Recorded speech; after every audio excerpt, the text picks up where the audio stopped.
VBS 2021 के तीसरे devotional session में आपका स्वागत है। हम परमेश्वर का धन्यवाद करते हैं कि उसने हमको ये साधन दिए कि हम एक दूसरे के साथ अलग रहकर भी आत्मिक संगति कर सकते हैं। और आज हम अपने इस डिवोशन में अपने आदरणीय वरिष्ठ सदस्य श्री संतोष लॉरेंस से कुछ बातों को सीखेंगे। तो सभी विद्यार्थियों से मेरा निवेदन है कि आप सब प्रतिदिन इन सेशनों के द्वारा आत्मिक आशीष पाइए और क्लासेस में अपने कार्य को पूरा करिए, जिससे कि हम आपके आत्मिक जीवन में और भी उन्नति को देखें और परमेश्वर का धन्यवाद करें। तो आमंत्रित हैं हमारे वरिष्ठ सदस्य श्री संतोष लॉरेंस कि वो आपसे वचन से बातचीत करें। प्रभु की दया से हम सब बच्चे आप लोग सब आए हो, इस VBS में ऑनलाइन जुड़ गए होंगे। मैं प्रभु के वचन से आप लोगों को आज कुछ प्रकाश डालूंगा और उस पर आप ध्यान दीजिए। और आप लोग सब बढ़ते हुए बच्चे हैं और परमेश्वर के वचन में ध्यान देना तुम्हारे लाभ के लिए है। हम दुआ करेंगे छोटी सी, सब लोग आंख बंद करें। हे हमारे अत्यंत दयालु परमेश्वर खुदा बाप, धन्यवाद देते हैं इन बच्चों के लिए जो ऑनलाइन जुड़े हुए हैं। हम सब इकट्ठे तो नहीं हुए हैं, परंतु सब के पास में लिंक है और तेरे वचन का अध्ययन करने के लिए, मनन करने के लिए यहाँ पर उपस्थित हुए हैं। धन्यवाद देते हैं इन बच्चों के लिए। तू इनके हृदय में अभी से वचन के ज्ञान को भर, ताकि आगे चल करके जैसा तेरा दास कहता है कि बालकपन से पवित्र शास्त्र तेरा जाना गया है, जो तुझे उद्धार पाने के लिए बुद्धिमान बना सकता है। धन्यवाद देते हैं इनके हृदय मन की आँखों को खोल दे, ताकि तेरी अद्भुत बातों का रसास्वादन कर सकें और आनंद ले सकें। सब विनती उद्धार करता प्रभु यीशु मसीह के नाम से मांगता हूँ, आमीन।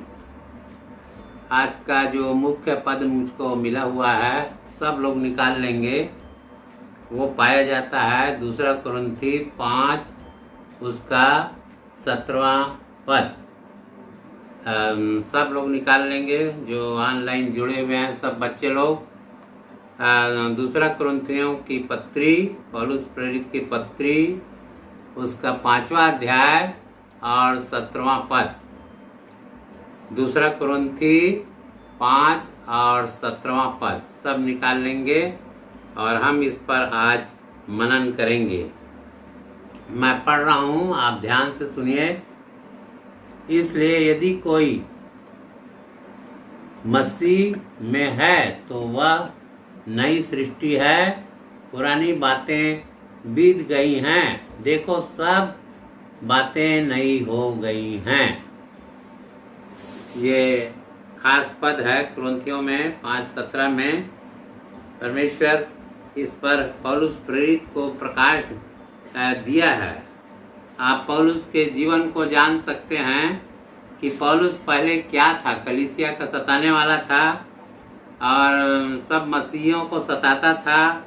वो सोचता था कि यहूदी धर्म ही सबसे बड़ा ये है, यहूदी मत ही सबसे बड़ा ये है। परंतु जब उसका कन्वर्जन हुआ, जब उसको प्रभु ने पकड़ा रास्ते में, जब वो जा रहा था दमिश्क में परवाना लेते हुए, आदेश लेते हुए, महायाजकों का, पुरोहितों का आदेश लेते हुए सताने के लिए, पकड़ के बंदीगृह में डालने के लिए जा रहा था, उसी समय यीशु मसीह ने उसको दिन दोपहरी में दर्शन दिया और उसको बोला कि पौलुस पौलुस तू मुझको क्यों सताता है। पौलुस सता रहा था उसकी कलीसिया को, लेकिन पीड़ा हो रही थी प्रभु यीशु मसीह को। आप जानते होंगे कि प्रभु यीशु मसीह कौन है कलीसिया का। प्रभु यीशु मसीह कलीसिया का हेड है, सिर है, और दुल्हन का वो दूल्हा है। और हमको याद रखना है कि वो आने वाला भी है और कभी भी किसी घड़ी मसीहों का, कलीसिया का उठाया जाना हो सकता है। तो यहाँ पर एक चीज वो बोल रहा है कि जो यदि मसीह यीशु में है वो एक नई सृष्टि है। पौलुस का जीवन उसके कन्वर्शन से बदल गया। वो जो पहले था अब वो नहीं रहा। पहले आदेश उसको मिलता था, वो सताता था, यातना देता था, लेकिन अब खुद यीशु के लिए वो यातना सहने वाला बन गया। और कई बार उसने सुसमाचार प्रचार, प्रभु ने उसको कहा कि तू अन्य जातियों के लिए सेवक बनेगा, अन्य जातियों के लिए, और दूर दूर अन्य जातियों को प्रचार करने के लिए, सुनाने के लिए वो पूरे उस समय के जानते हुए एशिया माइनर, जो अभी इलाका टर्की का इलाका है, ग्रीस का इलाका है, रोम है, इन सब में उसने दिल और जान से प्रचार किया। और पागल की नाई वो सुसमाचार सुनाता था। और पत्रियों में इतने भेद भरे हुए हैं मसीही जीवन के, वो सब भी बहुत ही आवश्यक है हमको पढ़ने के लिए। और आप सब लोगों को ये जानना है कि जब हम प्रभु यीशु को दिल में ग्रहण कर लेते हैं तो हमारा मन, प्राण, आत्मा सब नवीनीकृत हो जाता है। सब लोगों ने, आपने बचपने में सीखा होगा कि हमको प्रभु को ग्रहण करना है, उसके लिए दिल खोलना है। और यदि नहीं किया होगा तो भी अपने मन में प्रार्थना कीजिए और प्रभु को ग्रहण कीजिए और दिल में उसको लाइए।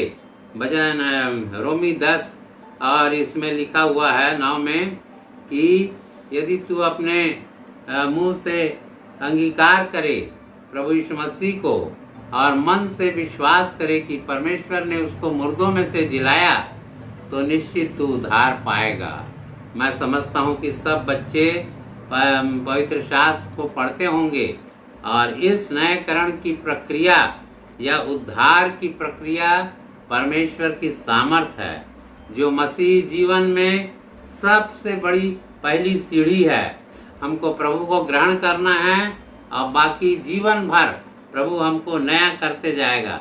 ऐसा है कि नहीं कि हम आज ग्रहण कर लिए और हम आगे और ये माने कि कमजोर हो गए, गिर तो गए, लेकिन हमको फिर संभलना है, उठना है और प्रभु के लाइन में चलना है। पवित्र आत्मा, जैसे ही हम प्रभु को ग्रहण कर लेते हैं, पवित्र आत्मा वो हमारे हृदय में प्रवेश कर जाता है। वो सच्चाई का आत्मा है, वो कन्विक्ट करता है पापों के प्रति और हमको प्रभु के पास लाता है। वो हमारे जीवन में आ जाता है। ये अनुभव को आप धीरे धीरे पाएंगे, लेकिन पहली सीढ़ी है कि हम प्रभु को ग्रहण करें तो वो सब चीज को नया कर डालेगा, पूरी रीति से आपको नए जीवन में चलाएगा और नए अवसर देगा, नए कार्य देगा। आप तो ये अनुभव करके देखिए और लोगों को भले ही बोलने दीजिए, अरे फलाना तो ऐसा था, ये बच्चा ऐसा था, माँ बाप की आज्ञा नहीं मानता था, ये घमंडी था, ये ऐसा था, ये ऐसा था। बुराई करेंगे, आप उसको स्वीकार कर लीजिए और कहिए कि हाँ मैं ऐसे था, परंतु अब मेरे दिल में प्रभु है और वो मुझको सही दिशा और ज्ञान देता है, मैं उसके लाइन में चलूँगा। तो प्रभु को यदि आपने ग्रहण नहीं किया है तो उसको ग्रहण कीजिए और परमेश्वर के नए चीज को आप अनुभव कीजिए। नए सृष्टि को आप अपने जीवन में खुद देखेंगे कि कैसे वो नए सृष्टि आपके आत्मा में, प्राण में, शरीर में वो रचते जाता है और नए नए अनुभव देगा, नई नई बातें सिखाएगा और यीशु मसीह के लिए आप अच्छे गवाह बन जाओगे। और परमेश्वर के वचन को आप पढ़िए, मनन कीजिए। पुराने नियम में बहुत सारी ऐसी बातें हैं जिनको हमको जानना बहुत जरूरी है। आप लोगों ने सीरियल देखते हैं, बहुत सारी कहानी देखते हैं, बहुत सारा एपिसोड देखते हैं, किस्म किस्म के कार्टून चीज देखते हैं। आप उत्पत्ति में जाइए, और उसमें इतने एपिसोड हैं और इतने घटनाक्रम हैं और छोटी छोटी बातें ऐसी हैं जिनको कि सिखाने वाले बता नहीं पाते हैं। व्यक्तिगत रीति से आप पढ़िए और उस पर मनन कीजिए, आपको इंटरेस्ट मिलेगा और बचपने की जो पढ़ाई हुई चीज़ है, बचपने की जो नींव डाली गई है वो जवानी में उभर के आती है। मेरी माँ जो थी, जब मैं तीसरी क्लास में पढ़ता था तो वो बोलती थी कि लो तो बेटा पढ़ के सुनाओ, इसमें कहानी भरा पड़ा हुआ है। और वास्तव में जब मैं उत्पत्ति 1 से चालू किया तो लगातार पढ़ते पढ़ते मैं इतिहास और उसके आगे इजरा नहमिया और भविष्यवक्ताओं तक के भी मैं पढ़ा और उसके बाद मुझको बड़ा आनंद आया। ये हमारे जानकारी के लिए जरूरी है। भले हम इन घटनाओं को अभी नहीं समझते हैं, परंतु आगे चल के हम समझेंगे। यूसुफ की कहानी, कैसे उसके भाई लोगों ने बेच दिया था उसको और वही उन लोगों का खिलाने वाला हुआ और अकाल के समय पूरे मिस्र देश को बचाया।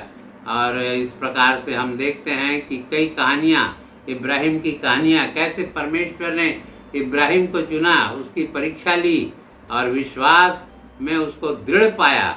और कई घटनाएं हम देखते हैं, सदोम और अमोरा की घटनाएं, याकूब की घटनाएं और कैसे याकूब अपने भाई के क्रोध से बचता है, याकूब का नाम कैसे इस्राएल रखा जाता है।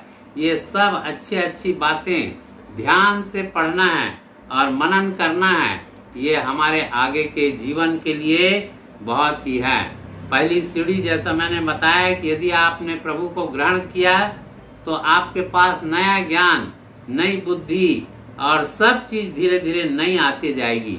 आप ऐसा समझोगे कि अरे इसको तो मैंने आज तक के पढ़ा नहीं, ये बाइबल में ये लिखा हुआ है। आपके बुद्धि और ज्ञान और आत्मा में वो प्रवेश करेगा और वही पूरी रीति से आपको बदलेगा और नए जीवन में, नए चाल चलन में आपको ले जाएगा। एक बात और कहना चाहता हूँ बच्चों से कि बच्चे अपने माँ बाप की आज्ञा माने। वो 10 आज्ञाओं में 5वीं आज्ञा ये है कि तू अपने पिता और माता का आदर करना। बच्चे लोग, तुम लोग हमेशा अपने माँ बाप की कदर करो, लापरवाही मत करो। पौलुस बोलता है कि तेरी नानी और तेरी लोइस ने तीमुथियुस के बोलता है कि कैसे तेरे वचन का ज्ञान तुझको सिखाया है, तुझको वचन दिया है और वही तुझे उद्धार प्राप्त करने के लिए बुद्धिमान बना सकता है। इसलिए सबसे बड़ी चीज हमको अपने पिता माता का आदर करना है। चाहे हम जवान हो जाएं, चाहे और उम्र वाले हो जाएं, हम माता पिता के लिए बच्चे ही रहेंगे और इस चीज को परमेश्वर भाता है। वचन में लिखा है कि हे बाल बच्चों, अपने माता पिता की आज्ञा मानो। और बाल बच्चे, माँ बाप के लिए भी हिदायत है कि उनको रिस ना दो, उनको सताओ मत। दोनों तरफ से कहा गया है, लेकिन परमेश्वर के वचन को हमको पढ़ना है और उससे ज्ञान और समझ लेना है। आप यदि देखेंगे कि यदि आपने प्रभु को ग्रहण किया, आपकी बुद्धि खुल जाएगी। आप अपने जो पाठ्यक्रम सिलेबस है, चाहे कोई भी क्लास में आप पढ़ते हैं, उसमें आपको ज़्यादा बुद्धि, ज़्यादा ज्ञान मिलेगा और आपका परफॉर्मेंस आपके क्लास में अच्छा होगा और ज़्यादा अंक आप पाओगे। इसलिए मेरा कहना यही है कि परमेश्वर के वचन को पढ़ो। पुरानी बातें बीत जाए, पुरानी बातों को ध्यान नहीं रखना है।